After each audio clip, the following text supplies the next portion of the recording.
Ambrosia इन शिरडी लीला number 2। Ramakrishna Kothare जी का जन्म 1908 में हुआ था। वे पाथारी प्रभु जाति के थे। उनके माता पिता पहली बार शिरडी 1911 में गए थे।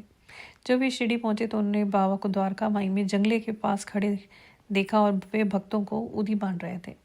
ये दृश्य देखकर सब लोग भाव विभोर हो गए और उनके दिल में बाबा के लिए बहुत प्रेम और श्रद्धा उमड़ पड़ी। घर लौटने के बाद उन्होंने बाबा की एक तस्वीर, जो कि जयकर की पेंटिंग की कॉपी थी, उसका पूजन करना आरंभ कर दिया। उन्होंने एक भजन मंडली भी बनाई जिसका नाम उन्होंने साईं लाज रखा।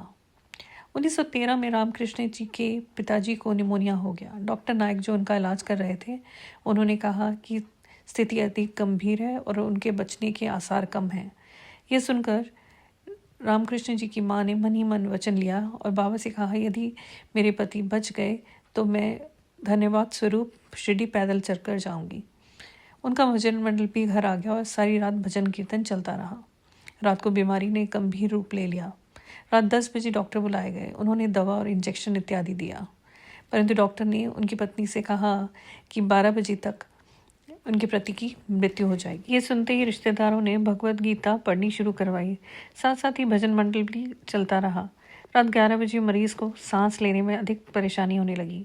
उनकी पत्नी घबरा गई और जोर जोर से रोने लगी और बाबा मेरे पति को बचा लो कहने लगी। ये संकट रात 1 बजे तक चला। फिर डॉक्टर दोबारा आए और फिर वे दवा दी। इस बार उन्होंने कहा कि खतरा टल गया है। भजन सुबह 4 बजे तक चलता रहा। भजन मंडली और रिश्तेदारों ने पत्नी को बताया कि उनके पति अब ठीक हैं और वह अब अपने व्रत के अनुसार शिरडी जाने की तैयारी करें। इसके बाद मरीज धीरे धीरे ठीक हो गया। थोड़ी ही समय में वे एम्बुलेंस तक चलने लायक हो गए। फिर पूरा परिवार और भजन मंडली शिरडी के लिए निकल पड़े। कोपर गांव पहुंचकर उन्होंने 5 बैलगाड़ियां किराए पर ली ताकि सभी लोग शिरडी जा सकें, लेकिन वो महिला बैलगाड़ी में नहीं बैठी। उसके पैर सूज गए थे और छिल भी गए थे। फिर भी वह पैदल ही चलती रही। शिरडी से कुछ दूरी पर एक पेड़ के नीचे वह बैठ गई। बहुत थकी हुई थी। तभी वहाँ एक बुजुर्ग आदमी आया। सफ़ेद दाढ़ी वाला था, जो चरवाहे की तरह दिखता था। उसने महिला से कहा, माँ तुम्हारी मन्नत बाबा ने स्वीकार कर ली है, अब बचा हुआ रास्ता बैलगाड़ी से तय कर लो।